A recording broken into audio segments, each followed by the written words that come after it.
Bonjour à tous et bienvenue pour cette deuxième table ronde de la semaine Demain le textile au fil de l'économie circulaire.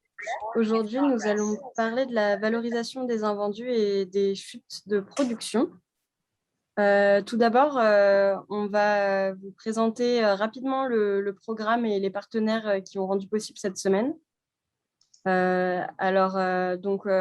Cette semaine est possible notamment grâce à la participation du campus des métiers et des qualifications textiles, donc du CIRID que je représente aujourd'hui et notamment via le réseau Eclaira.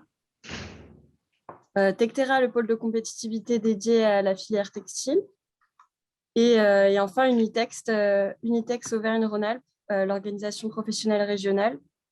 Nous tenons aussi à remercier les partenaires et les financeurs de l'événement, c'est-à-dire la région Auvergne-Rhône-Alpes, la métropole et l'OPCO2I, l'opérateur de compétences interindustrielles. Cette semaine, on a commencé hier en beauté avec la table ronde de production durable sur la relocalisation des filières lin et chanvre, laine et produits biosourcés, avec une intervention en vidéo d'Emeline Baum et la participation d'acteurs engagés dans la relocalisation de ces filières. Donc aujourd'hui, comme je vous le disais, nous allons parler de valorisation des invendus et des chutes de production.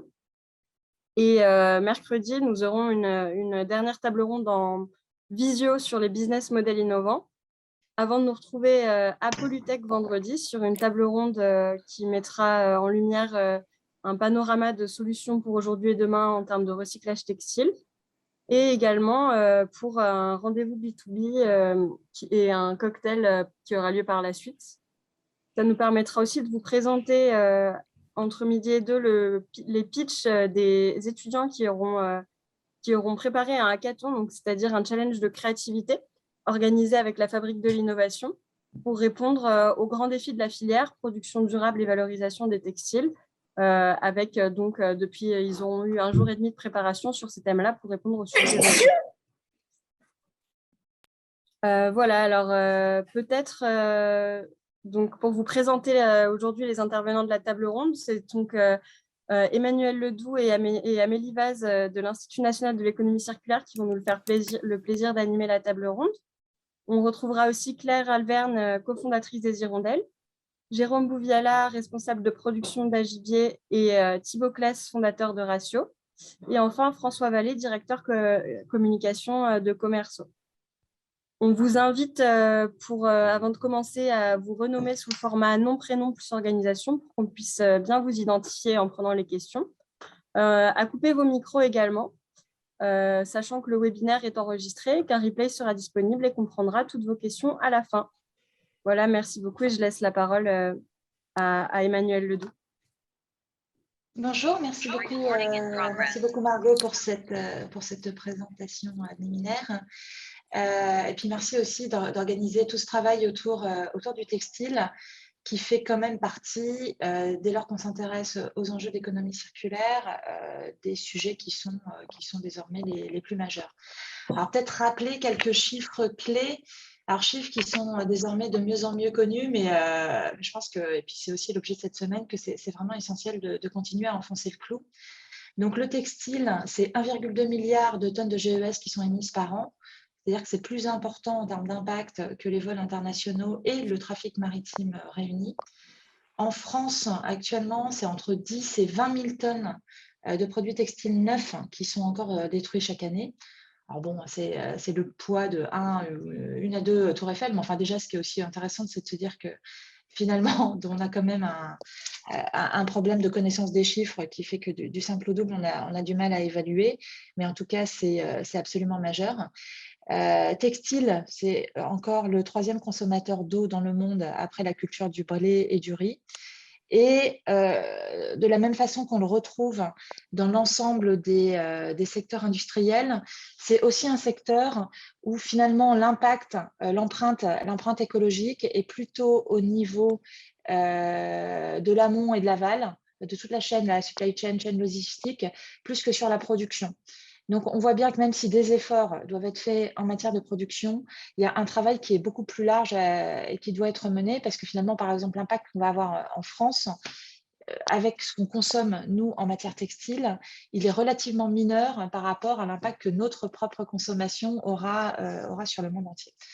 Donc, un peu globalement, je pense que c'est vraiment le sujet où la différence entre prix et coût est la plus majeure. Le prix du textile, on le voit, le prix du t-shirt, le prix du jean, des pantalons qu'on achète, potentiellement peut baisser de plus en plus, tandis que le coût, finalement, dès lors qu'on rajoute toutes les externalités environnementales et sociales, on parle un peu moins cette semaine, mais c'est évidemment important aussi, alors que le coût augmente. Et là, on a vraiment un travail de rattrapage à mener, sachant que, alors ça c'est petite anecdote personnelle, mais tous ces sujets de fast fashion, comme on dit, c'est pas immémorial non plus. On est encore dans des sujets qui sont relativement récents, sur lesquels on peut progresser.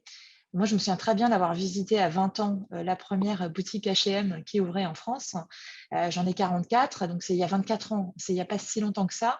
Et y compris les générations de même pas boomers, finalement, on n'a pas été élevé comme ça, on n'a pas grandi dans un monde où il y avait cette abondance de produits à faible coût. Donc, c'est vraiment un espace où il y a un besoin de rétropédalage rapide et efficace. Alors, une fois qu'on a dit ça, enfin, c'est quand même de mettre Wagner et de mettre la tête dans le four. Heureusement, il y a des solutions. Alors, une partie ont déjà été abordées hier. Beaucoup seront abordées tout au long de la semaine. Alors, au niveau de l'extraction des matières premières, fabrication et distribution, il y a clairement des possibilités d'évolution et également, et ça c'est le sujet qui nous rassemble aujourd'hui, tout ce qui est en gestion en fin de vie, avec revalorisation des invendus et des déchets, et donc de faire que ces déchets, les fins de stock, les chutes, etc., puissent être beaucoup plus valorisés que ça ne l'est actuellement. Alors pour cela, il y a un cadre réglementaire qui se met en place à l'échelle européenne. Le textile a été très ciblé dans le Green Deal, avec vraiment cette velléité de passer d'une forme de fast fashion à une slow fashion, avec vraiment les acteurs publics qui poussent sur tous les sujets d'éco-conception. Et à l'échelle française, alors déjà, on était un peu en avance. Il y a eu tout ce travail qui avait été mené au travers de la création d'EcoTLC dès 2008, qui s'est transformé en Refashion en 2020. Donc là, la responsabilité du producteur qui est prise en compte.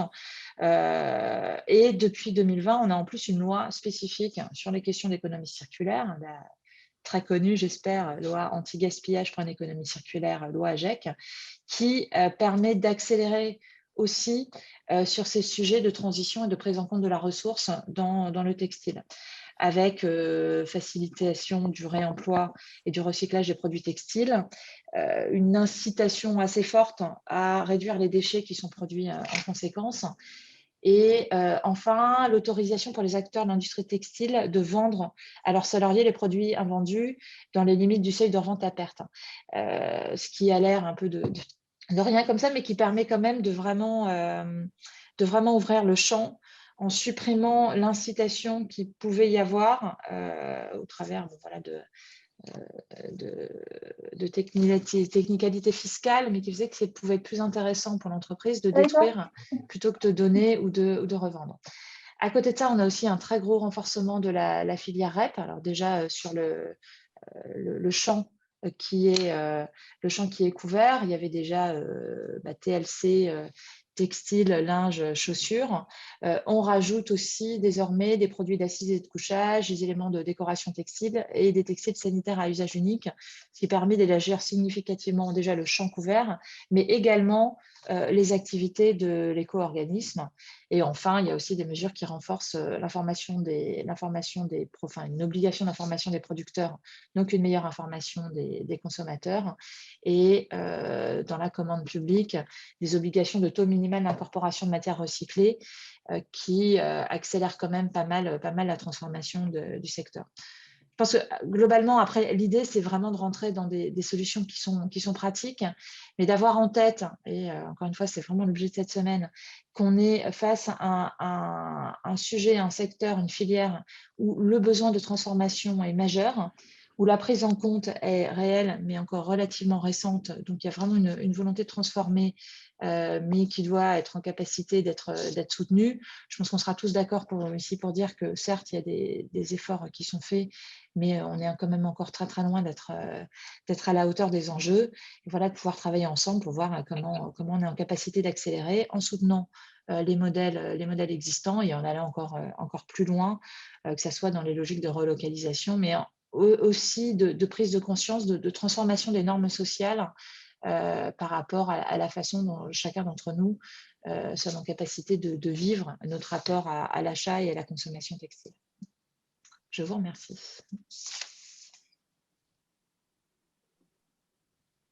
Merci beaucoup, Emmanuel. Amélie, du coup, je te laisse prendre la main pour l'animation. Oui, super. Merci Margot et merci Emmanuel. Du coup, aujourd'hui, la table ronde rassemble plusieurs acteurs du secteur de la valorisation des invendus et de la valorisation des déchets. On va pouvoir les présenter. Margot, je te laisse peut-être défiler les slides. On a donc Ratio avec Thibaut Kless, aujourd'hui présent, qui est le fondateur de l'entreprise, qui produit des sacs à dos et accessoires fabriqués à Lyon en matériaux recyclés.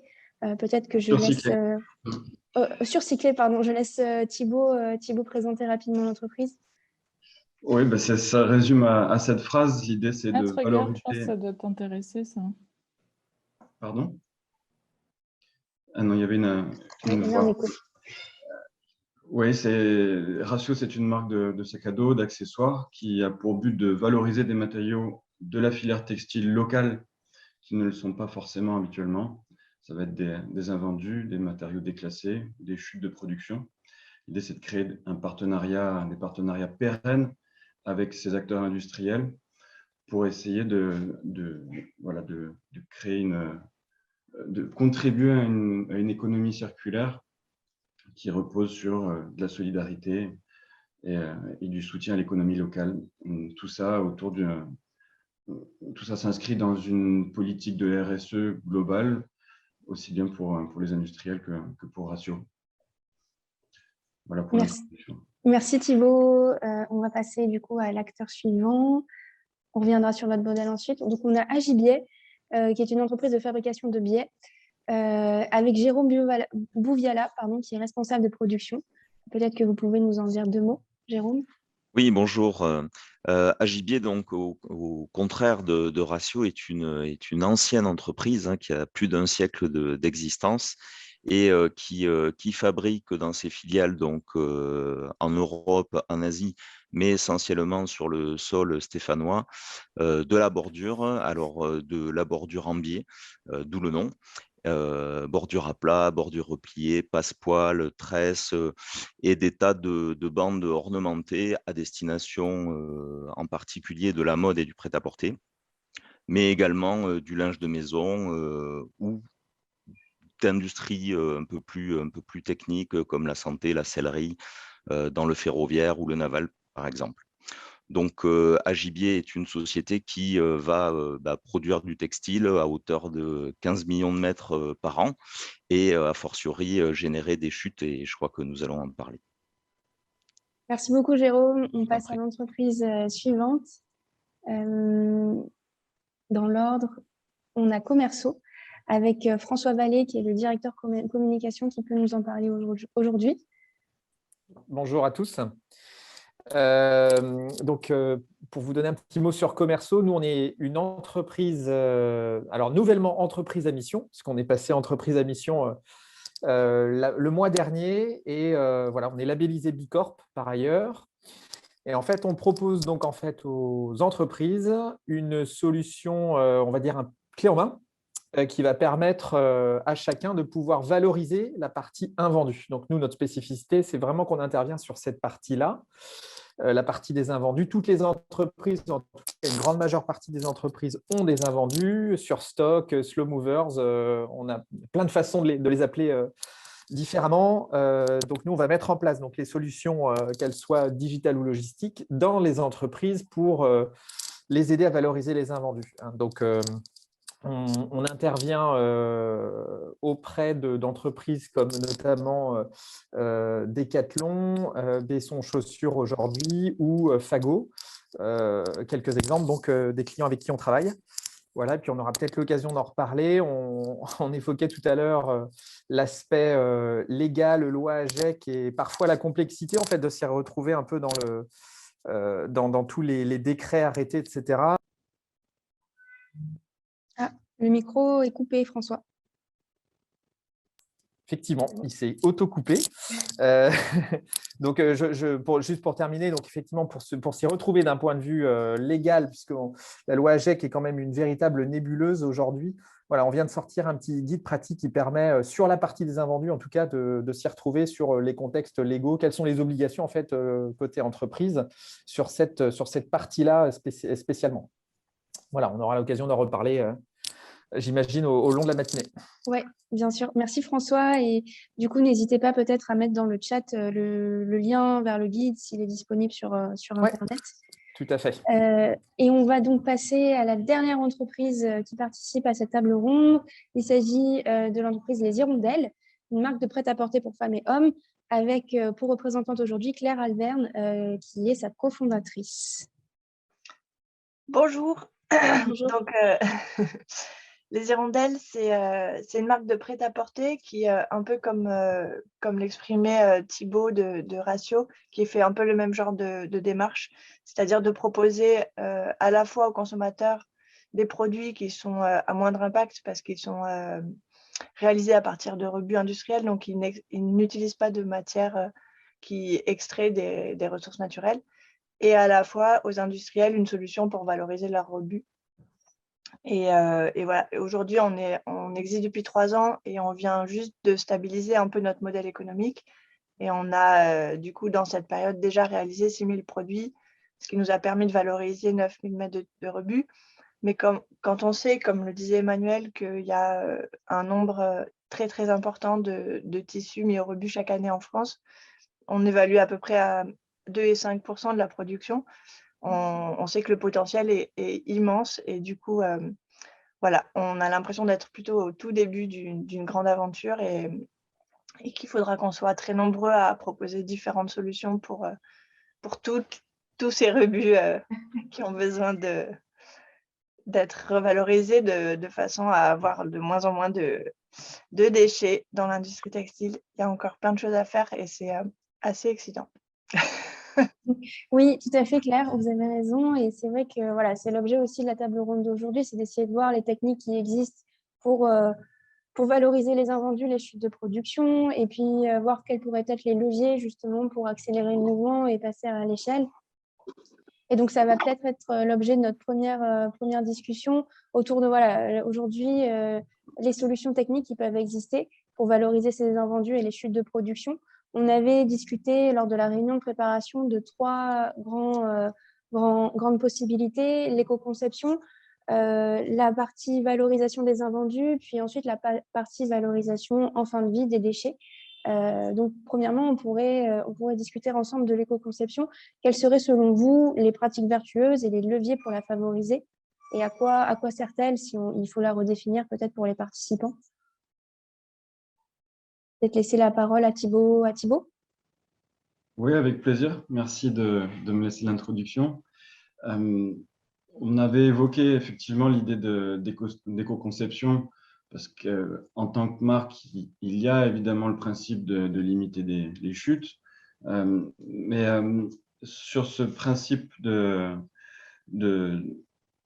valorisation du produit dans toute sa durée de vie, on peut aussi intégrer la notion de réparation, où on réintègre la notion de service dans la mode, où plutôt que d'être juste un principe de consommation, on propose quelque chose. Alors, certaines marques le font, l'externalisent, notamment Patagonia, Salomon, Picture, qui externalisent ce principe de réparation avec Green Wolf notamment. Mais c'est vrai que sur le principe d'éco-conception, on touche assez vite à ce grand mot qui est l'upcycling, dans lequel on peut mettre beaucoup de choses. Et on voit qu'il y a de très nombreuses initiatives qu'on a pu voir naître récemment, ces dernières années. et qui se place à différentes étapes de la chaîne de valeur, et à la fois à l'étape de production et à l'étape de valorisation des invendus, transformés ou pas, et puis ensuite sur la fin de vie du produit, qui peut retrouver une nouvelle jeunesse à travers une transformation qui ne passe pas par un recyclage qui sera énergivore. Voilà, tout sont des pistes effectivement qui sont toutes complémentaires, je pense. Peut-être que Claire aura une définition globale aussi de cette approche. Salut, bien et toi? Du coup, ce que je suis assez d'accord sur l'idée de penser le produit en termes de cycle de vie, du coup, de vraiment avoir bien en tête au niveau de la conception toutes les étapes, c'est hyper important. Et après, il y a quelque chose que je trouve assez récent dans les pratiques, c'est aussi de se dire que si on veut réduire l'impact à un moment donné, il faut être capable de le mesurer. Et du coup, d'être bien conscient qu'à chaque étape, il y a des éléments plus ou moins vertueux et du coup, d'être capable de le quantifier. Et en fait, on se rend compte que quand on essaye d'avoir cette approche du coup de mesure, on se retrouve obligé de prendre en considération des tas de leviers et que c'est beaucoup plus complexe que ce qu'on aimerait et que ce qu'on a l'habitude. Et du coup, voilà, il y a un petit effet, plus on en sait, plus on sait qu'en fait, on n'en sait rien et qu'on est au début d'une nouvelle période où il faudra être beaucoup plus connaisseur de tous les impacts de la filière. Donc, voilà, c'est la seule chose. Après, je pense qu'effectivement, tous les... Ouais, enfin, je ne vais pas redire ce que tu as dit, c'était assez juste par rapport à l'éco-conception.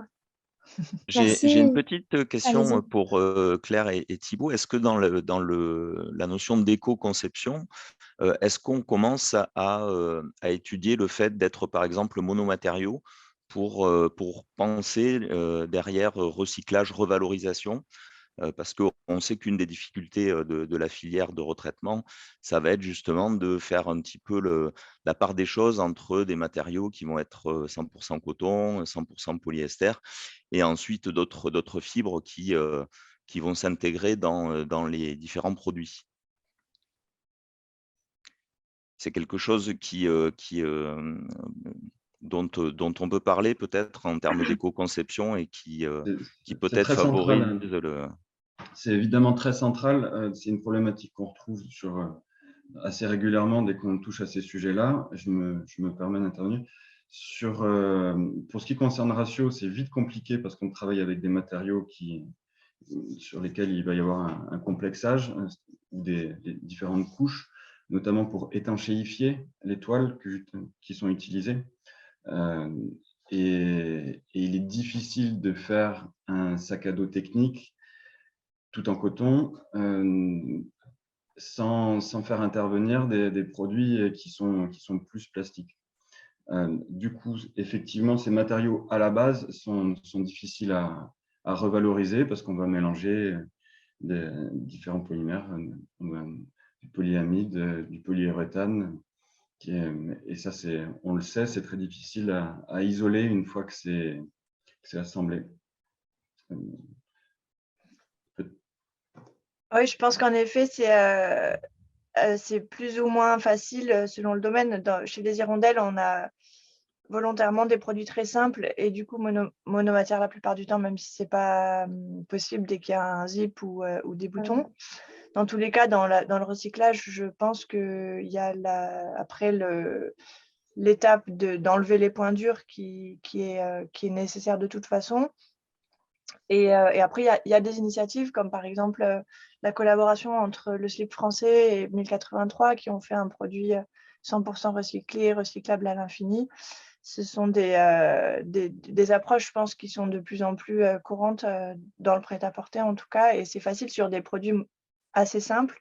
Je pense après à d'autres domaines où je connais des gens qui sont plus dans le ski, où c'est très compliqué dès qu'on a des pièces qui vont être amenées à avoir des des histoires de sécurité ou de problèmes de force. Et du coup, voilà, je pense que selon les domaines, ça ne peut pas être une réponse unique.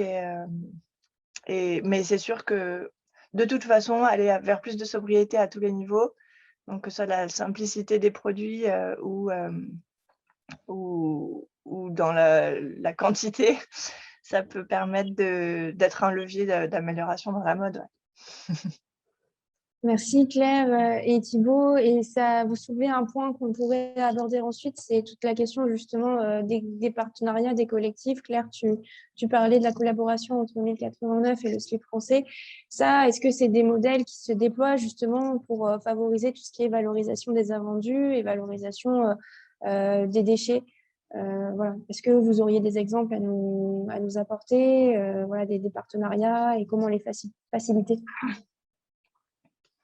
Alors, je peux, du coup, c'est un sujet qui me tient très à cœur. Donc, chez les hirondelles, je pense que Thibaut sera d'accord avec moi, mais je pense vraiment qu'une des particularités de l'économie circulaire, c'est par exemple de s'inspirer de la permaculture et du coup de l'idée qu'effectivement tout est lié et qu'on peut pas, du moment qu'on est dans la valorisation de rebut, on ne peut pas fonctionner sans une industrie qui elle-même produit, parce que s'il n'y a pas de rebut, on n'existe plus. Mais surtout, l'idée, c'est que, voilà, que tout est lié. Et du coup, la notion de faire ensemble, elle est au cœur du projet, elle est au cœur de la démarche d'éco-conception. Et du coup, les collaborations, que ce soit avec des marques ou avec des industriels, elle est aussi au cœur de notre projet. Et on pense que c'est la seule manière qui pourra faire que demain, la mode soit de plus en plus vertueuse, en fait, c'est de faire ensemble tous en bonne intelligence et plus dans cette ancienne culture qu'il y a pu y avoir à des périodes où du coup, il y avait plus de concurrence ou plus d'opacité. De toute façon, la transparence, ça va devenir une obligation à terme, plus ou moins, évidemment, à la discrétion de chacun, mais du coup, voilà. Donc, chez les hirondelles, notre objectif, c'est vraiment, là, on a démarré l'année dernière une collaboration avec 1083 où on valorise des rebuts qui sont tissés par Charlieu pour eux. Et du coup, on a des produits du coup, qui ont nos 2 logos et qui vont sur le marché par nos 2 biais de distribution. Et du coup, c'est quelque chose qui profite à tout le monde, que ce soit aux tisseurs ou aux marques en question. Et c'est quelque chose qu'on voudrait développer de plus en plus avec différents partenaires. En fait, le maximum, quoi, que ce ne soit pas un cas isolé. Et il y a encore plein d'autres exemples chez les autres. Je pense que… Ouais. Voilà, je peux laisser la parole. François, Thibaut, Jérôme, vous souhaitez peut-être partager vos expériences en la matière? Oui, pour compléter ce que disait Claire, c'est vrai que dans l'économie circulaire, un des points clés, c'est quand même cet aspect connexion, travailler avec d'autres interlocuteurs. Et ce n'est pas toujours simple à l'échelle du territoire et même à l'échelle nationale d'identifier en fait les bons partenaires ou les partenaires qui vont pouvoir traiter, appliquer la solution qu'on cherche en fonction des industries, des métiers. C'est vrai qu'on a il y a certains sujets qui sont assez complexes à traiter. Comment valoriser certaines typologies d'invendus? Alors, il y a des fois où il n'y a pas de solution aujourd'hui existante. C'est vrai que tous ces sujets-là, c'est relativement nouveau. Nous, on est en contact actuellement avec pas mal de fabricants de chaussures. Il y a beaucoup de fabricants de chaussures aujourd'hui qui se posent des questions sur la partie recyclage. Comment est-ce qu'on fait pour recycler aujourd'hui de la chaussure? En réalité, on voit bien qu'il y a plein de choses qui se mettent en place aujourd'hui. Cette question-là, elle est récente. Et donc, on n'a pas toutes les solutions. Il y a des solutions. Voilà, il y a des gros intervenants aujourd'hui sur le secteur qui permettent d'avoir déjà une première partie des réponses. Mais c'est normal aussi qu'on n'ait pas toutes les réponses. Donc, voilà, mon point, c'était ces deux niveaux. Donc, un, c'est comment trouver aujourd'hui les acteurs avec qui se connecter sur son territoire. Ça fait partie des métiers de commerciaux aujourd'hui. Nous, notre métier, c'est vraiment de connecter en fait les entreprises avec le réseau de valorisateurs, donc les associations notamment pour tout ce qui va être dons, assos. Et puis, on a une petite partie aussi sur la partie recyclage déchets. Voilà. Donc, comment on connecte les acteurs et puis comment in fine, on trouve les bonnes solutions, quoi. Parce que c'est une myriade de petits acteurs parfois et il y a des gens qui font des trucs super et qui ne sont pas forcément bien identifiés. Compléter. Oui. Allez-y, Thibaut. Non, vas-y. Non, oui, la notion de collaboration, moi, elle est centrale pour moi. J'insisterai jamais assez dessus, notamment sur ces démarches de valorisation d'invendus, de matériaux déclassés ou de chute de production. Il y a différentes démarches que j'ai tendance à distinguer, notamment sur le sourcing, pour une marque comme Ratio ou les Hirondelles. Il est possible d'identifier différents acteurs qui se positionnent sur ces questions. Il y a plein d'initiatives différentes, comme je le disais en introduction, autour de la valorisation de ces matériaux-là. On a même vu apparaître des bureaux d'achat spécialisés en matériaux surcyclés, ou en tout cas stock dormant, invendus, etc., comme Uptrade ou comme Adapta pour le cuir. On voit même que des grands groupes comme LVMH se sont réappropriés la question avec notamment Nona Source, qui a pour but de valoriser comme ça tous les stocks, fin de stock, les stocks dormants, les invendus de leur propre production. À l'inverse, je trouve ça central d'insister sur l'importance de l'engagement d'acteurs industriels et de jeunes marques comme Ratio ou plus établies comme les Hirondelles ou d'autres, où il s'agit d'identifier des stocks déclassés ou dormants, ou alors de mettre en place des collectes régulières de chute, comme on le fait par exemple entre Ratio et Agibier. On pourra revenir sur ce partenariat-là, mais c'est un peu l'objet de notre participation ensemble aujourd'hui. Dans le premier cas, le sourcing par le biais de bureaux d'achat, je pense que ça répond à un besoin très précis qui dans le cas d'une collection capsule, par exemple, où on a identifié un besoin spécifique et on est finalement dans une démarche de sourcing qui redevient assez classique, finalement, où on identifie un besoin et on cherche le matériau qui va correspondre le mieux à ce besoin.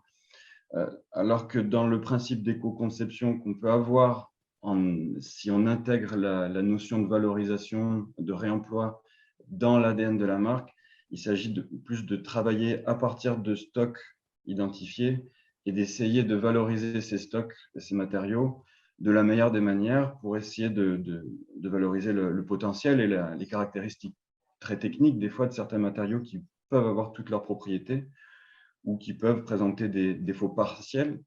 Et pour le coup, là, la production artisanale, elle prend tout son sens parce qu'elle permet d'isoler les défauts de certains stocks, alors que dans une production industrielle où on va sur des grandes tables de coupe à laser ou mécanique, c'est plus compliqué de le faire. Du coup, c'est des stocks qui, des fois, se retrouvent sur les bras des producteurs de toiles, alors qu'ils ont en grande partie toutes leurs propriétés.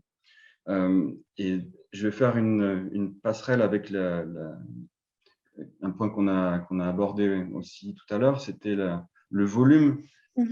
C'est Claire qui insistait là-dessus, c'est que les acteurs artisans, les marques, les artisans, les associations qui peuvent valoriser ces stocks-là sont confrontés à des gros volumes et il est important d'apporter des solutions aux acteurs industriels à l'échelle de leurs besoins. C'est-à-dire que l'importance des stocks de matériaux invendus, déclassés, tout ce que tu appelais rebut textile, ça représente une problématique importante. Jérôme de Agibier pourra en parler mieux que moi encore. Et on pourra évoquer, je pense, les différentes options qui s'offrent à nous pour tenter de coordonner, de mutualiser les collectes de ces matériaux et la valorisation de ces matériaux un tracteur de la filière. Oui, bien sûr, il existe encore quelques contraintes justement pour valoriser tous ces tissus, notamment la notion de quantité et de volume. Peut-être que justement, Jérôme, vous pouvez nous parler de ce partenariat avec Ratio et puis vous, votre vision de la valorisation du déchet de production. Voilà. Oui, bien sûr. Alors, pour Agibier, bon, déjà, on ne se situe pas dans la problématique de l'invendu, vu que nous ne fabriquons pas des produits sur stock. Donc, on fabrique pour nos clients et donc, on a des séries qui sont vendues en totalité. Donc, de ce côté-là, on n'a pas de problématique particulière. Par contre, évidemment, en tant que producteur, on va générer du déchet. Et c'est là où c'est intéressant de développer des partenariats comme on l'a fait avec Thibaut de la société Ratio, parce qu'aujourd'hui, en tout cas dans la région, il n'y a pas forcément de filière très structurée autour de la collecte, de la revalorisation des déchets textiles, comme on peut le retrouver par ailleurs sur d'autres secteurs d'activité. Par le passé, j'étais dans l'imprimerie et par exemple, la filière papier-carton est plutôt très organisée en termes de recyclage et de réutilisation des ressources, ce qui n'est pas le cas du textile aujourd'hui dans notre région. Et c'est là donc que les partenariats avec les entreprises permettent effectivement de trouver des solutions très locales, parce qu'évidemment la partie logistique est un problème en termes de coûts. Donc ces partenariats locaux vont nous permettre de faire revivre un petit peu ces chutes de production pour éviter qu'ils partent en incinération comme c'est souvent le cas. Après, je pense que alors il y a des difficultés des 2 côtés, hein, évidemment. Il y a, je pense, des difficultés pour, comme l'a dit Thibaut, pour les entreprises qui vont collecter, ces chutes de production. Parce que, en tout cas, celles d'Agibier, elles ne sont absolument pas linéaires, hein. On va travailler des multitudes de coloris, des multitudes de produits et avec une récurrence qui n'est pas assurée. Donc, donc je pense que c'est un peu compliqué effectivement d'assurer de la production et c'est pour ça que le côté un peu artisanal est probablement nécessaire pour ce type de partenariat parce que justement la constance du déchet n'est pas là. Voilà. Et dans l'autre sens, pour nous, industriels, une des difficultés va effectivement se situer sur la partie du tri, de la collecte, parce que voilà, on peut pas tout donner, on ne peut pas tout stocker et donc il faut travailler de façon très ciblée et très pointue et intelligente avec les différents acteurs et les différents partenariats, ce qu'on fait aujourd'hui par exemple avec Thibaut de Ratio. Et le don, vous le mentionnez, ça constitue donc un exutoire? Pas entier, mais ça c'en est un? Alors c'est pas un exutoire, hein, mais Oui. effectivement, c'est si on raisonne économique, c'est pas forcément quelque chose sur lequel on va aller parce que clairement, aujourd'hui, c'est pour une entreprise comme Agibier qui va générer 20 000 m² de chute textile, Thibaut de Ratio va en prendre quelques dizaines, quelques centaines. Donc, on voit que en termes d'échelle, on n'y est pas du tout. Le temps passé à mettre en place ces partenariats est là, a un coût. Il faut sélectionner, trier, collecter, stocker. Tout ça, effectivement, a un coût. Et donc, évidemment, on ne le fait pas pour des raisons économiques. On va le faire plus vraiment dans une démarche RSE pour trouver des solutions à cette problématique déchets qui touche tous les secteurs et bien entendu le nôtre. D'accord. Du coup, dans ce cadre-là, avec tous ces freins qui existent, on les abordera un petit peu plus dans le détail après. Comment est-ce que vous pouvez convaincre justement les entreprises d'y aller et de nouer ces partenariats-là lorsque vous le faites? Quels sont les arguments, les clés d'entrée pour justement les aborder et faciliter les contacts et les connexions? Alors, peut-être que François pourra apporter un complément parce que quand on avait préparé Ouais. cette réunion, il avait abordé quelques freins. Et ça peut être bien que tu les abordes avant qu'on complète par des choses plus spécifiques. Ouais. Merci, ouais, Thibaut. Effectivement, alors pour donner quelques éléments de réponse sur à cette question, ce qui va, pour nous, en fait, inviter les entreprises à se mettre dans cette démarche globale d'économie circulaire, c'est la clé d'entrée, c'est la RSE au sens large, ou la RSE sur sa définition telle qu'elle est aujourd'hui. On fait parfois le raccourci en considérant que la RSE, ça couvre une dimension environnementale seulement ou une dimension sociale quand on fait du don. Mais en réalité, il y a un énorme aspect aussi qui n'est pas toujours bien identifié, c'est l'aspect économique.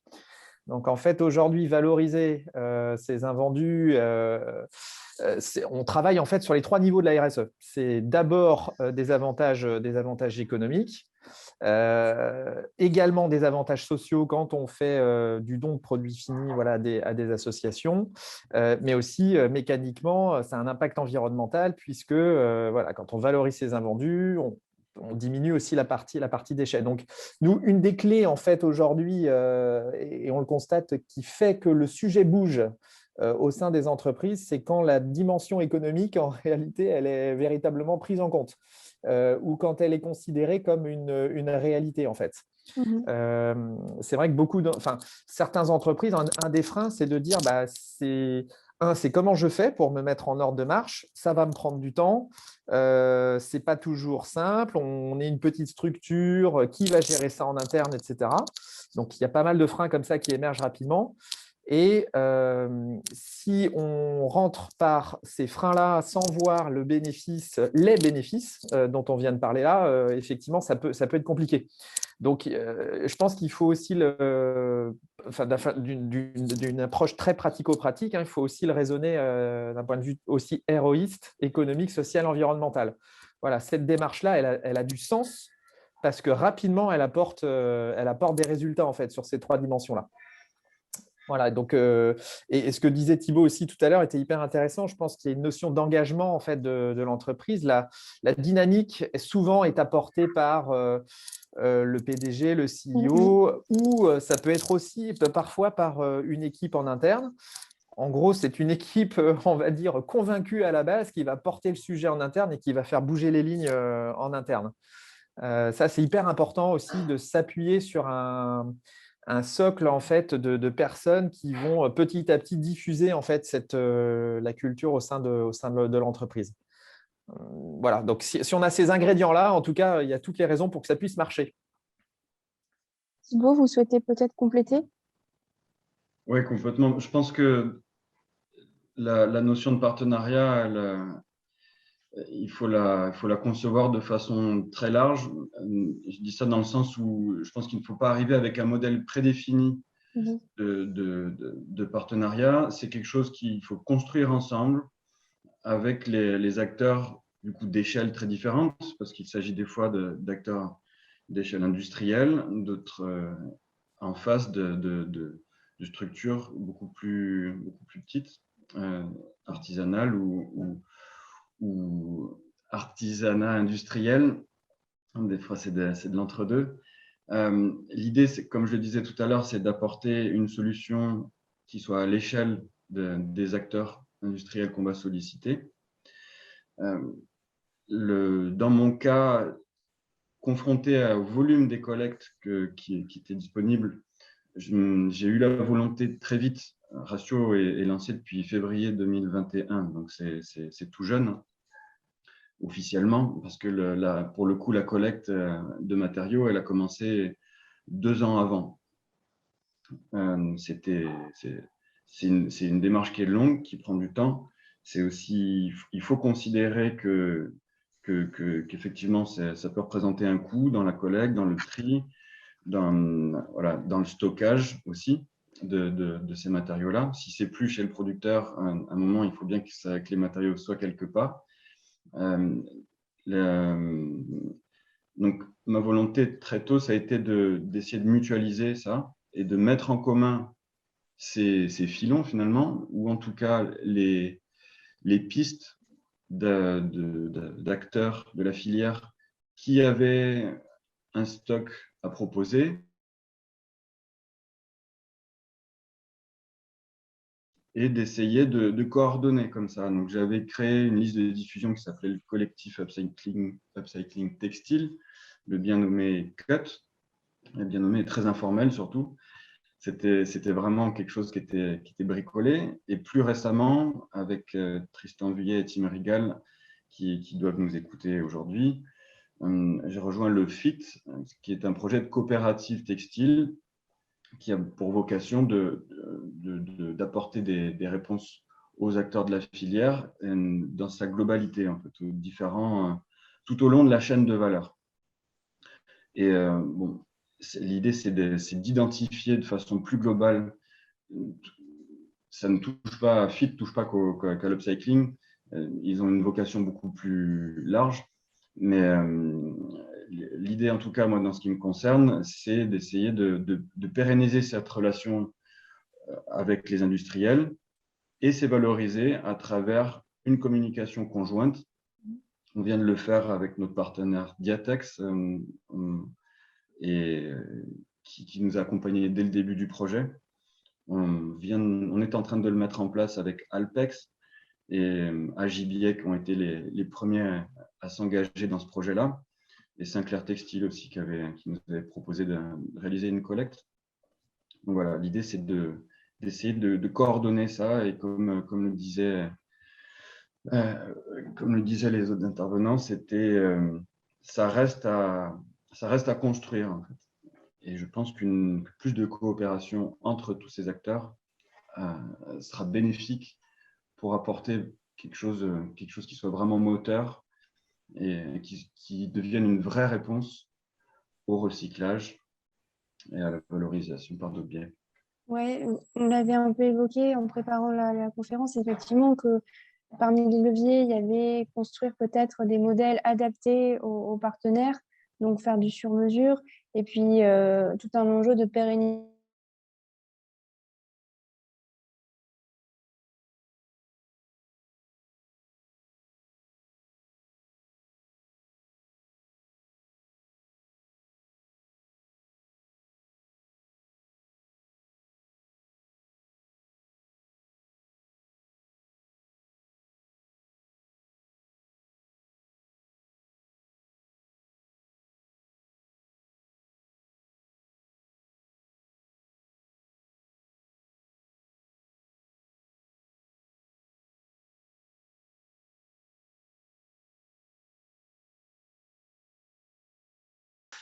Eh bien, Thibaut nous a un peu exprimé ses besoins et les opérateurs sur machine ont, eux, de leur côté, commencé à faire un pré-tri et à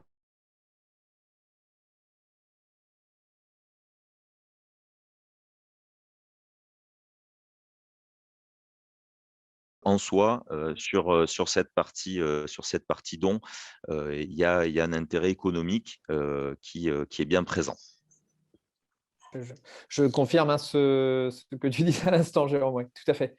Le don a clairement un levier économique puisqu'il y a la loi mécénat qui permet effectivement, sous la forme d'une réduction d'impôt, d'IS, de pouvoir bénéficier en fait de 60% sur la valeur du prix d'achat ou la valeur du prix de fabrication en fait, d'un produit, voilà, jusqu'à hauteur d'un plafond en fait, fiscal de 0,5% du chiffre d'affaires de l'entreprise. On ne va peut-être pas rentrer dans les détails, mais en gros, Ouais, c'est un peu technique. Ouais. Voilà, ça donne effectivement le cadre et ça confirme qu'il y a un intérêt économique pour le don. On a beaucoup parlé là de la communication et de l'aspect voilà, engagement des entreprises pour adopter des pratiques plus vertueuses. Mais est-ce qu'il n'y a pas justement un frein qui réside dans ce levier-là? Enfin, est-ce qu'il ne peut pas y avoir un balancement parce que la communication, ça reste un outil important pour valoriser la démarche, mais on expliquait lors de notre préparation que ça pouvait s'avérer complexe et pas forcément convaincant pour les entreprises, puisque des fois, elles se retrouvent confrontées à la question « et comment vous faisiez avant ?» Donc, comment est-ce qu'on pourrait lever ce frein-là, justement? Est-ce que j'ai été claire dans la question? Vous pouvez répéter la question? Disons que la communication, c'était un outil hyper important, effectivement, pour valoriser toutes ces démarches, mais parfois les industriels se retrouvaient confrontés à la question comment faisiez-vous avant d'avoir instauré cette démarche sur le don, sur la valorisation des invendus, etc. Et donc là, ça pouvait freiner en fait les bonnes ambitions. Est-ce que vous avez été confronté à ces cas-là? Comment vous avez pu les dépasser? Clairement, la loi AGEC, elle a fait beaucoup de bien sur les mentalités parce que jusqu'à il n'y a pas longtemps, on pouvait être confronté à des gens qui nous disaient qu'ils n'avaient absolument aucun rebut. Du coup, il y avait un état d'esprit sur ce sujet qui était plus lié à la peur de donner l'impression d'être un mauvais pollueur ou d'avoir des problèmes de qualité, alors qu'on sait pertinemment que c'est inévitable et que dès qu'on produit, on a forcément des externalités plus ou moins négatives, mais qui sont inévitables en fait. Du coup, nous, en tout cas chez les Hirondelles, ce qui nous a permis de continuer au fur et à mesure du temps, c'est le fait de bien faire, de bien exprimer le fait que ce qu'on veut, ce qu'on souhaite du fond du cœur, c'est faire ensemble quelque chose qui est dans l'intérêt de tout le monde. Donc, de faire gagner du temps aux gens en étant consciente que ça leur prend un peu plus de temps de s'intéresser à leur but pour nous par rapport à s'ils le mettent dans un grand camion qui va partir et être pesé à la tonne et puis partir en 2 minutes, c'est fait. Nous, il faut comprendre notre besoin justement. Voilà. Donc, c'est sûr que si ça passe pas par une volonté du PDG, globalement, ça ne peut pas être repris par les équipes. Ou alors, ça va l'être ponctuellement, mais ça va être rapidement voué à quelque chose de pas pérenne. Donc, c'est sûr qu'il faut qu'il y ait la direction qui s'engage dans une dimension de valeur et qui soit aussi, effectivement, il faut qu'il y ait la notion économique, mais du coup, dans notre cas, on achète en fait les matières. On les achète moins cher que la valeur du produit fini s'il n'avait pas de problème, puisque de toute façon, il est mis au rebut. Donc, voilà. Mais si je ne me trompe pas, de toute façon, pour détruire leur matière, les industriels doivent payer aussi quand c'est une distribution directe, une destruction directe, pardon. Vous ne vous trompez pas. Voilà. Donc, quelque part, on enlève une petite épine du pied.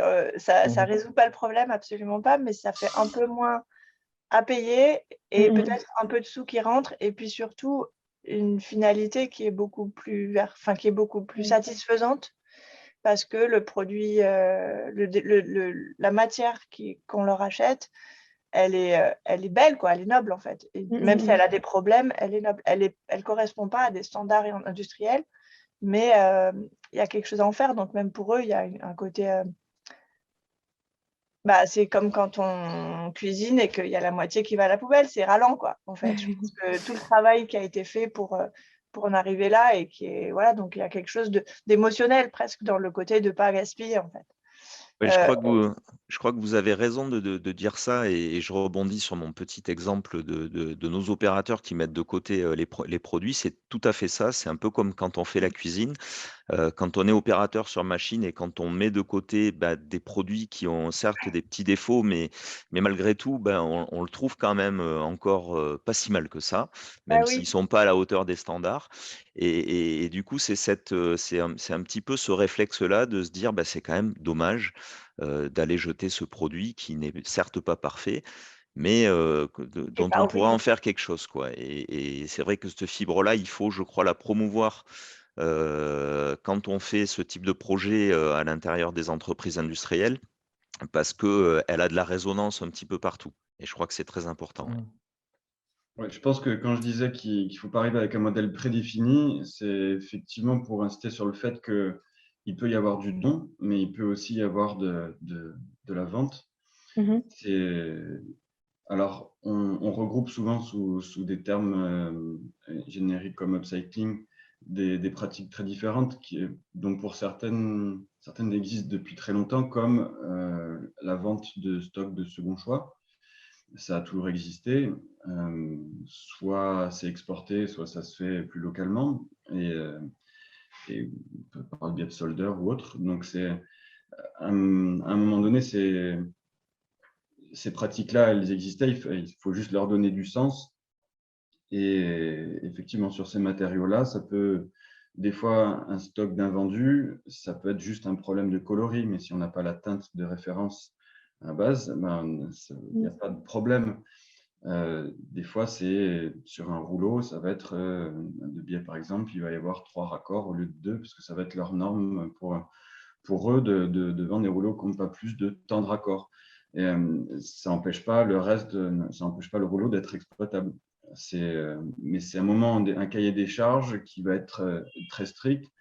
Je le vois notamment chez Diatex ou Alpex, où ça doit répondre des fois à des cahiers des charges militaires, donc extrêmement pointus, alors que pour du civil, ces matériaux seront amplement suffisants. Et comme je disais, des fois, il s'agit juste de défauts partiels ou de couleurs.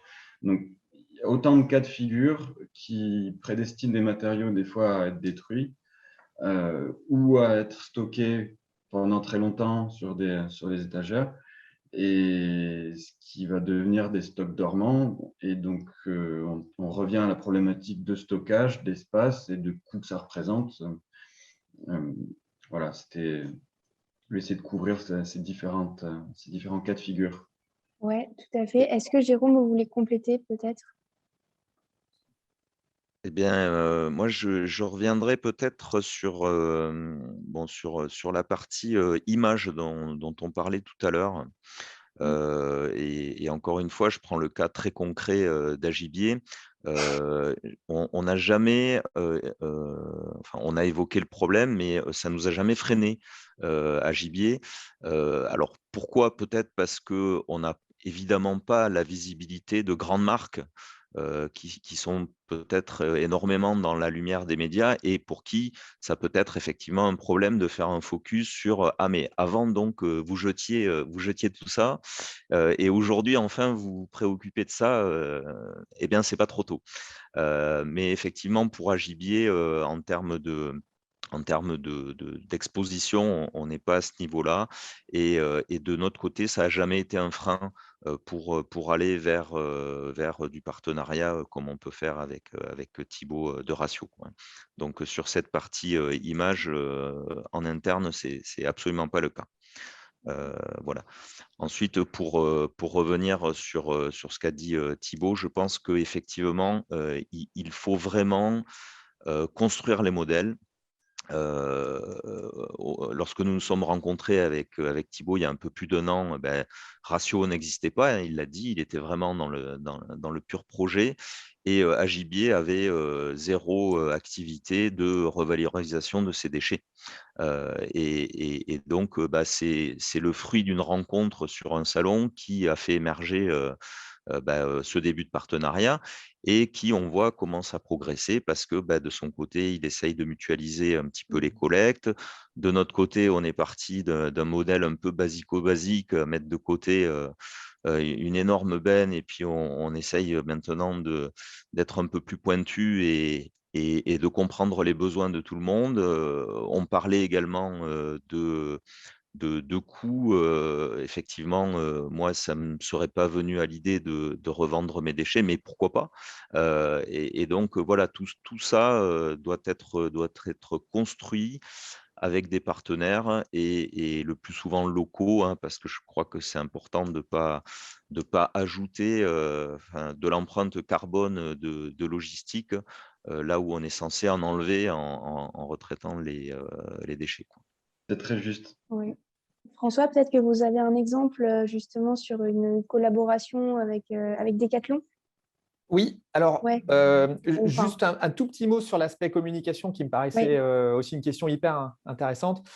Je pense ce qui incite, ce qui permet aux entreprises de prendre la parole, c'est déjà de communiquer de façon positive et c'est un sujet positif. L'économie circulaire, la valorisation des invendus est avant tout un sujet positif plutôt qu'une contrainte. Donc, quand on a cet angle-là, déjà, on se met sur les bons rails. Ensuite, ce qui est hyper important à mon sens, c'est dans les prises de parole, dans toute communication, il faut être évidemment, enfin c'est du bon sens, mais il faut être en mesure de pouvoir justifier les actions que l'on met en avant. Et ce que disait Claire tout à l'heure, c'est hyper important, c'est de pouvoir mesurer en fait tout ça. À partir du moment où on prend la parole et qu'on est capable de le justifier parce qu'on sait mesurer les actions, que ce soit du bilan carbone ou ce genre de choses, eh bien, on a zéro problème. Ce qui est absolument rejeté en communication aujourd'hui, c'est tout ce que l'on appelle le greenwashing en réalité. À partir du moment où on met en avant des allégations, où on sort des clous, où on est borderline, où c'est tendancieux, etc., ça, ce sera de plus en plus pointé du doigt. Et quand ça se sait, c'est rejeté en masse en fait par les consommateurs. Donc, c'est évidemment un terrain sur lequel il ne faut pas aller. C'est un terrain glissant.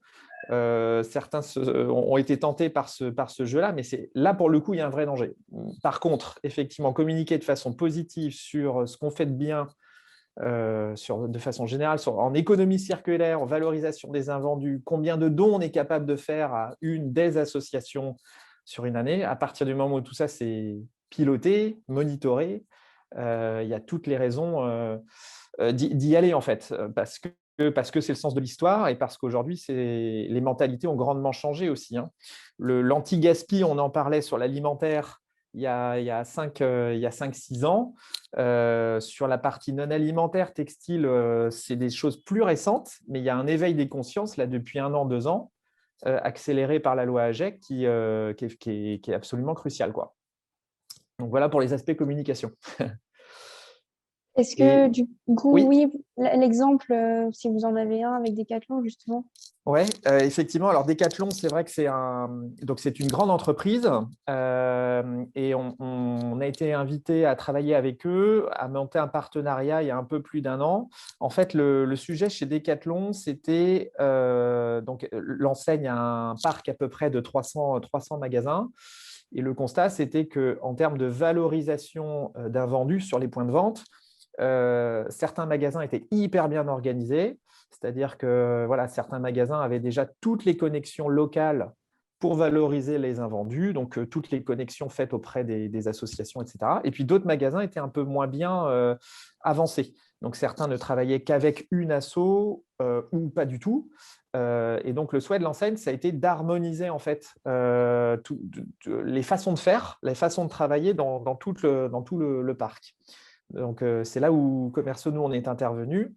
On a organisé avec Decathlon un process qui permet à chaque magasin de fonctionner un peu de la même façon, avec les associations toujours locales, puisque ça, c'est hyper important. Il faut pouvoir valoriser ses invendus le plus localement possible. Sinon, c'est plus compliqué, voire un non-sens en fait. Donc voilà, aujourd'hui, l'enseigne a des partenariats dans tous ses magasins, s'est mis en conformité légale pour tout ce qui est partie administrative, convention des dons, gestion et réception des reçus fiscaux dont on parlait tout à l'heure, pour bénéficier des avantages économiques également. Et voilà, donc c'est là où finalement le numérique, la logistique, les process, etc., permet à une grande société comme Decathlon de pouvoir se mettre en ordre de marche par rapport à la loi AGEC et la conformité sur cette gestion des invendus. Voilà, alors c'est pas ce sujet process, il est vrai dans les grandes entreprises, mais il est vrai aussi dans les petites. Oui. C'est que comment je mets en place, moi, en interne, les actions dans mon entreprise, quelle que soit sa taille, et avec les personnes qui sont dans mon entreprise. Pas toujours simple quand c'est un sujet qui vient en additionnel de tout le reste. Oui, c'est sûr. Oui, il faut un engagement réel de la part de la direction des équipes pour faire avancer ce sujet-là. Mais là, dans ce qui est intéressant avec Decathlon, c'est que c'est un modèle presque multilocal, comme vous l'expliquiez. Exactement. Donc c'est plutôt intéressant et ça rejoint bien ce que on disait sur le fait de construire des modèles qui soient adaptés en fait aux partenaires et à leurs problématiques. Peut-être qu'on peut regarder dans le chat les différentes questions qui m'ont été posées. N'hésitez pas à les inscrire si vous en avez d'autres. Il y en a notamment une qu'on n'a pas encore abordée. L'insertion par l'activité économique pourrait avoir toute sa place dans la valorisation. Qu'en pensez-vous, voilà, de cette logique peut-être plus économie circulaire et solidaire à développer? Est-ce que c'est quelque chose qui vous parle? Ratio est une toute petite entreprise, donc c'est la question de l'embauche, elle va venir progressivement. Mais par contre, je voudrais insister sur la dimension solidaire. On parle souvent d'entreprises, en tout cas celles qui vont transformer, qui s'intègrent qui sont labellisées ESS. Je trouve à titre personnel que dans l'économie sociale et solidaire, on oublie souvent un petit peu trop la partie solidaire. Souvent, il y a de la solidarité en interne, mais pas forcément entre acteurs de l'ESS. L'idée dans la volonté de mutualiser, de coordonner toute cette filière de réemploi, de revalorisation, c'est aussi d'éviter de reproduire les défauts de l'économie conventionnelle, et notamment de la fast fashion, et d'essayer d'apporter comme ça une collaboration plus grande et donc une solidarité plus grande. Ça se joue à plein de niveaux et effectivement, ça peut toucher après en interne à l'emploi, effectivement. Claire, vous souhaitez prendre la parole? Oui. Allez-y.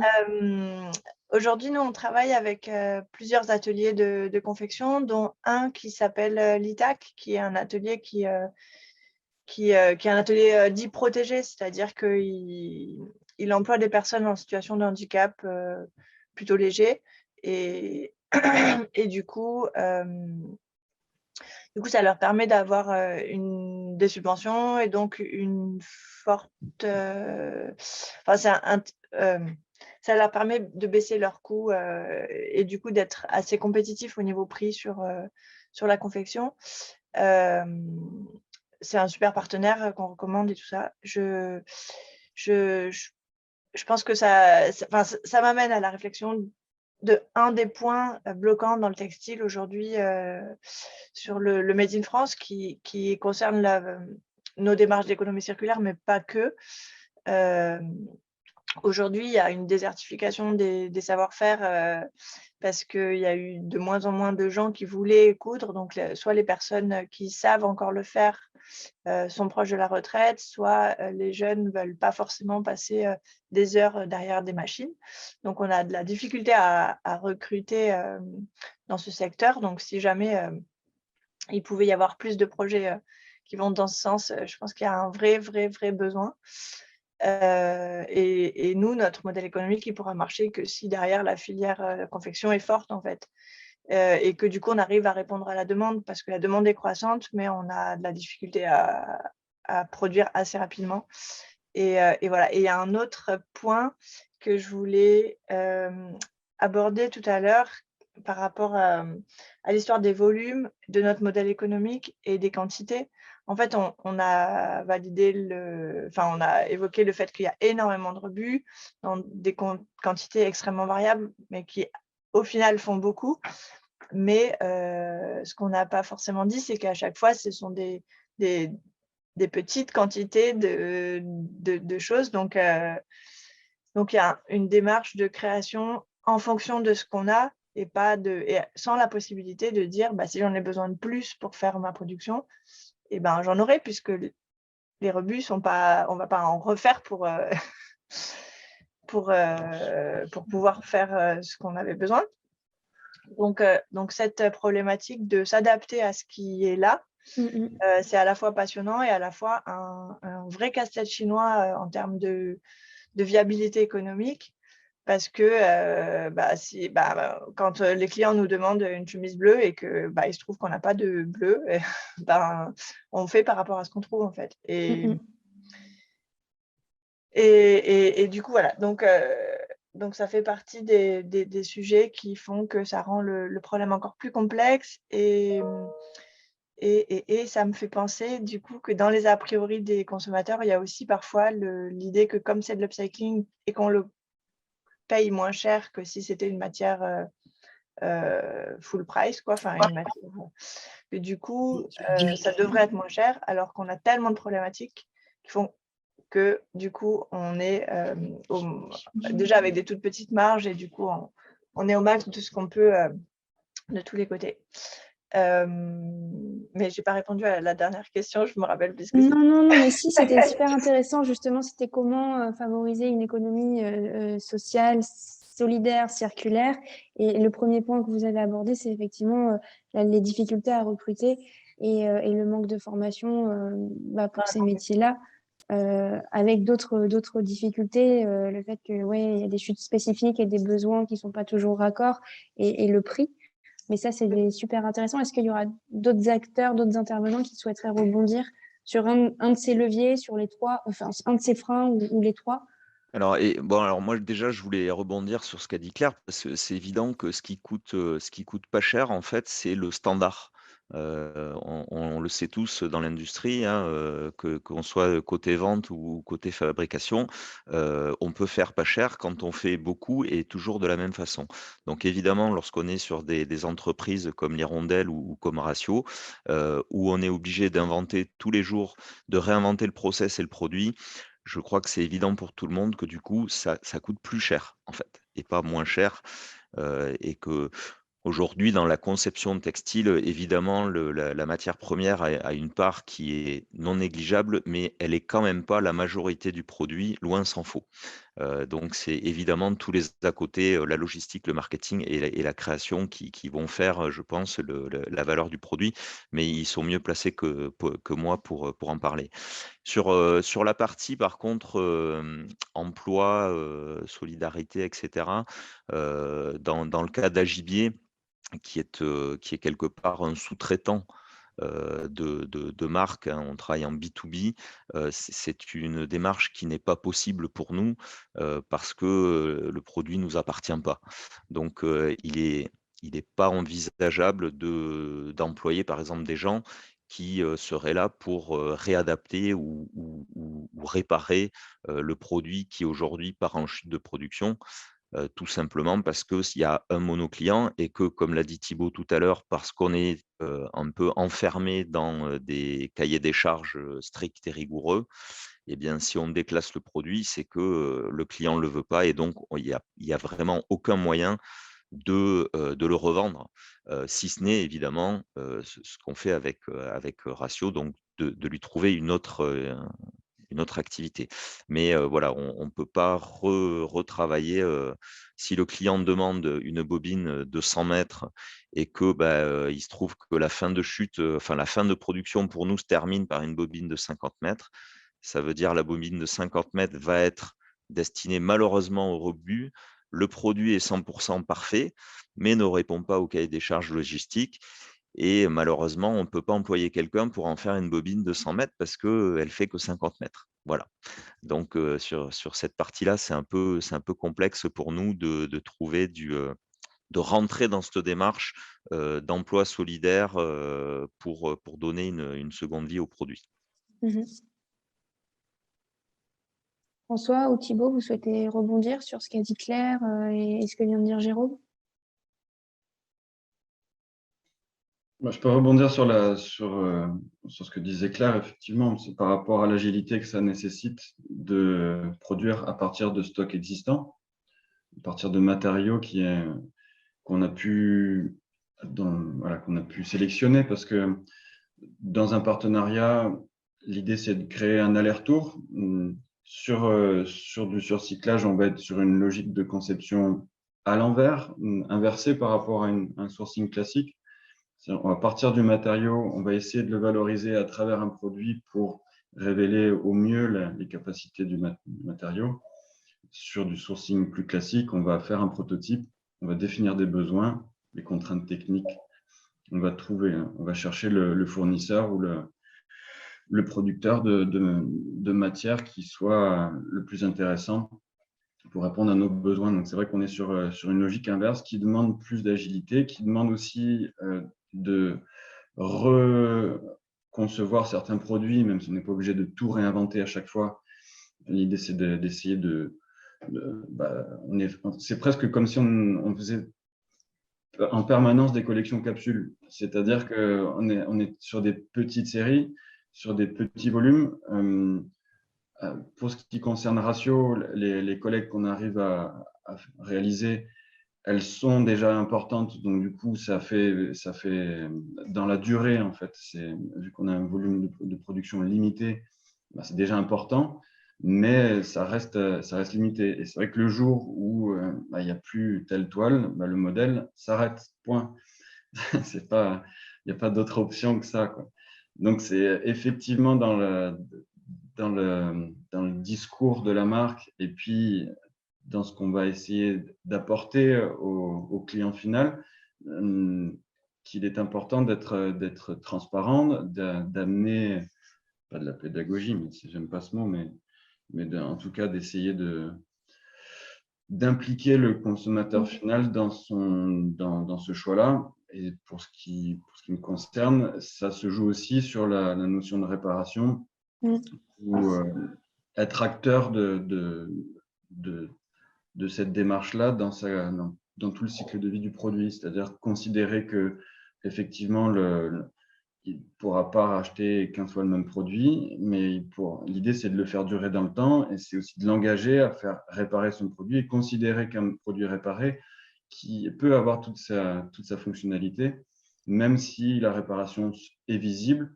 Ça va aussi bien pour un vêtement que pour un accessoire de maroquinerie. Donc, c'est une approche globale qu'il faut essayer de nourrir. Oui, tout à fait, avec une implication de tous les acteurs. François, vous souhaitez rebondir sur ces propos ou... Sur l'éco-conception, c'est un sujet qu'on maîtrise naturellement moins bien, puisque nous, on accompagne nos clients plutôt sur la fin de vie produit. Voilà, mais juste, alors chez Commerceau, nous-mêmes, on réfléchit à éco-concevoir nos services. Ah oui. Dans cette réflexion-là, c'est vrai que ça nécessite de reposer souvent les bases en se posant les bonnes questions des partenaires avec qui on va travailler. Voilà, concrètement, de façon très pratico-pratique, on établit en fait une liste des critères des gens avec qui on veut travailler d'un point de vue fournisseur, IT, etc. Donc la certification B Corp nous a beaucoup invités à aller dans ce sens-là. Et pour le coup, ça nécessite les façons de faire. Et éco-concevoir un produit, ça nécessite aussi d'embarquer toute l'entreprise, en fait. Ce n'est pas juste un sujet de la prod ou ce n'est pas juste un sujet du marketing ou de la com parce qu'on veut communiquer derrière. Non, c'est un sujet transversal, en fait. Tout le monde est impliqué à partir du moment où on parle éco-conception. Voilà, donc ça nécessite de revoir les choses. Il y avait une question justement à ce sujet. Est-ce que vous avez des outils pour réaliser des analyses de cycle de vie de vos produits avec un comparatif avec des produits similaires qui intégreraient peu ou pas de matière recyclée?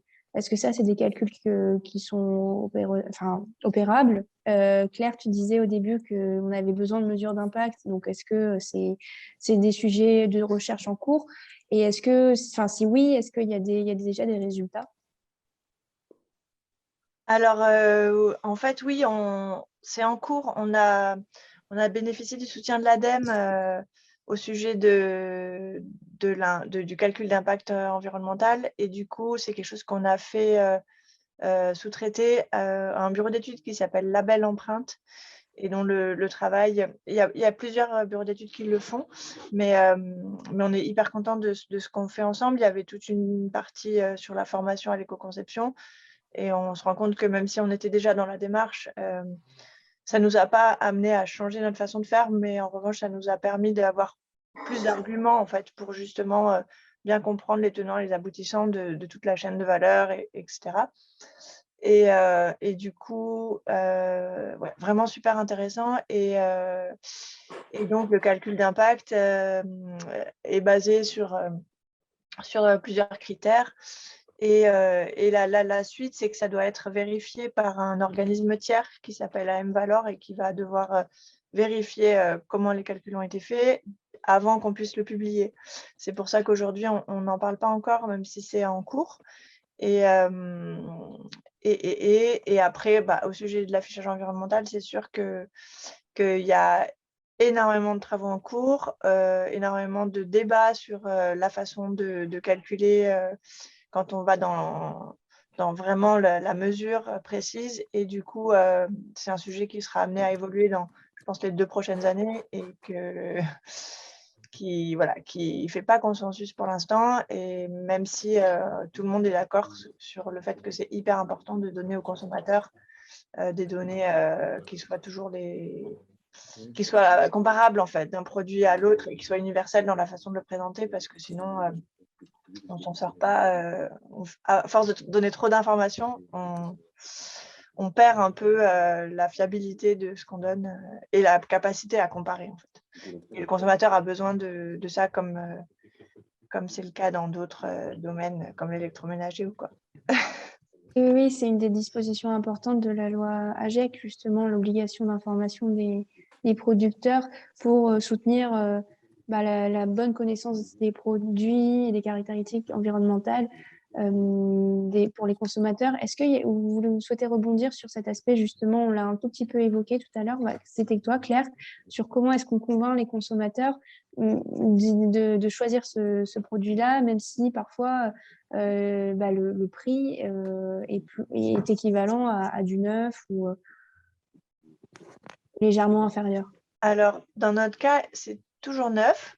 Dans La notre cas matière aussi, est ouais. neuve.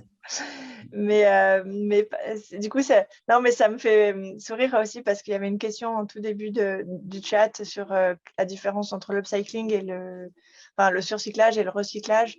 Et du coup, c'est vrai que tout ce dont on parle aujourd'hui, que ce soit pour Ratio ou pour les hirondelles, c'est vraiment des matériaux qui sont neufs et du coup, qui sont différents du recyclage.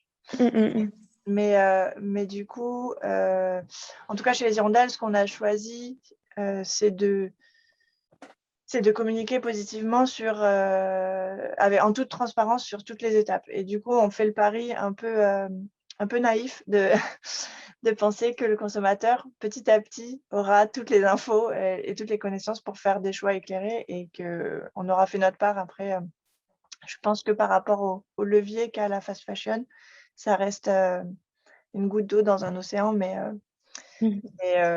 voilà. Vaste débat. Je vais m'écarter de ta question, mais je voulais faire effectivement rebondir sur ce que disait Claire. Les hirondelles ou Ratio travaillent avec des matériaux qui sont neufs parce que le sourcing se fait à l'étape même de production de la matière première. Alors que c'est vrai que le terme d'upcycling, qui consiste à revaloriser des matériaux sans passer par la case de transformation, enfin de déconstruction et de retransformation, elle peut se faire à plein d'étapes. C'est-à-dire et là, on peut distinguer l'upcycling pré-consumer de l'upcycling post-consumer, comme ça on a notre dose d'anglicisme. Et l'idée, c'est de considérer qu'il est possible de valoriser des matériaux bruts. Il est aussi possible de valoriser des matériaux qui ont déjà été transformés. Et on parlait de Decathlon tout à l'heure. Je sais qu'on a une jeune marque qui s'appelle 909 qui nous écoute ici, là, qui travaille sur cette démarche-là auprès d'eux, dans la valorisation de produits qui ont déjà été transformés, qui sont déjà en forme, qui sont déjà manufacturés et qui vont être déconstruits parce qu'ils vont avoir un défaut, soit de production, soit des retours, il y a plein de cas de figure encore que je ne vais pas lister, mais où on va parler effectivement d'upcycling aussi, mais à partir de quelque chose qui a déjà été transformé. Et puis, on va voir une dernière étape des produits qui ont déjà été utilisés par le consommateur final. Là, on est vraiment sur le post-consumer. Et effectivement, là, on le voit, enfin, pour ce qui est des sacs à dos, par exemple, on a la marque connue qui est Freytag, qui travaille avec des bâches de camions. Là, pour le coup, c'est un matériau qui a déjà servi, qui va être transformé dans un nouveau produit. Donc, il y a plein de démarches, ça regroupe plein de démarches. Mais c'est vrai que dans notre cas, on n'est que sur du produit, que des matériaux neufs. Ouais. Oui. Mais je me suis écarté de ta question. Non. C'était bien de refaire cette précision. C'est vrai que au moins comme ça, c'est bien clair et ça répond à la question. Là, ce que j'avais soulevé, c'était justement tout cet aspect valorisation de votre démarche. Et comment convaincre le consommateur final en fait de préférer ce bien-là. Quelqu'un réagissait dans le chat en disant qu'il faut valoriser l'unicité des pièces. Ouais, auprès de l'acquéreur. sur les invendus. Effectivement, on le retrouve, il y a beaucoup de marques qui travaillent sur la création de pièces uniques. C'est aussi une démarche intéressante. Après, on est vraiment sur quelque chose qui est plus artisanal. Mais en réalité, il y a aussi des grosses marques qui se sont mises à proposer des collections de capsules autour de cette démarche-là. C'est-à-dire de réassembler des produits qui peuvent avoir des défauts partiels et d'en faire une pièce unique parce qui là, du coup, retrouve toutes ses propriétés. Il y a un des leviers aussi au niveau de la perception des consommateurs Enfin, je sais que nous, on a certains clients qui sont intéressés par notre démarche d'upcycling et puis il y en a d'autres. C'est pas qu'ils s'en foutent, mais en tout cas, ils sont beaucoup plus touchés par le côté économie locale, en fait. Enfin, voilà, perpétuation du savoir-faire sur le territoire et puis le fait que ce soit proche de chez nous et tout ça. Il y en a pour qui ça a du sens parce qu'ils ont déjà été sensibilisés à cette question et au fait que, de fait, parce que c'est local, c'est un peu plus vertueux un peu plus ou beaucoup plus vertueux que si c'est fait loin ou dans des conditions qui ont moins de contraintes au niveau du droit du travail et tout ça. Donc, il y a un côté confiance, en fait, donc, je pense que le fait qu'on associe ces deux leviers, enfin, ces deux points importants dans notre fabrication, par bon sens et quelles que soient les raisons, au final, ça participe à donner des arguments pour les consommateurs. Oui, bien sûr. Juste pour compléter un petit mot, à mon sens, effectivement, aujourd'hui, communiquer sur ces démarches d'économie circulaire, valorisation d'invendus, c'est aujourd'hui être avant-gardiste. Il faut savoir que dans quelques temps, il est fort à parier que ce sera juste la norme et que finalement, ce sera quasiment demandé par tout le monde et ce sera non seulement une obligation, mais aussi la norme. Si on fait le parallèle avec ce qui s'est passé sur l'alimentaire, 2016, loi Garot, interdiction de jeter les invendus alimentaires pour la grande distribution. Donc, c'était très nouveau encore en 2016 et en l'espace de quelques années, tout a changé, les mentalités ont changé. Les consommateurs refusent catégoriquement aujourd'hui d'entendre parler de gaspillage alimentaire. Sur l'univers de la mode, du textile, etc. La loi AGEC, elle est rentrée en vigueur en 2020, donc 4 ans plus tard. Et concrètement, c'est la direction que tout le secteur est en train de prendre, en fait. Donc, communiquer sur ces démarches-là aujourd'hui, c'est être probablement en avance, un petit peu en avance sur son temps. Et demain, il faudra parier que ce sera la norme. Ouais. Merci François, c'est un beau mot de la fin. Et il est 10 heures pile. Donc, merci beaucoup à tous pour cette table ronde qui a été riche d'échanges et très intéressante. Ouais. On l'a enregistrée. Amélie, je ne sais pas si tu veux dire un petit quelque chose pour finir. Non, j'allais conclure comme tu le faisais. Merci aux participants et à toutes les questions qui viennent aussi nourrir un peu tout ça. Merci Amélie. Et puis moi, je vois qu'il y a beaucoup d'industriels là sur le chat, des belles et grosses entreprises, Excel, Urgo, etc. Je les encourage à y aller, à commencer petit et puis à faire leur petit bout de chemin et ça va forcément prendre de l'ampleur et ça va marcher. Merci. Bonne journée à tout le monde. Merci, bonne journée. Merci à tous. Bonne journée. Au revoir. Merci, très bonne journée.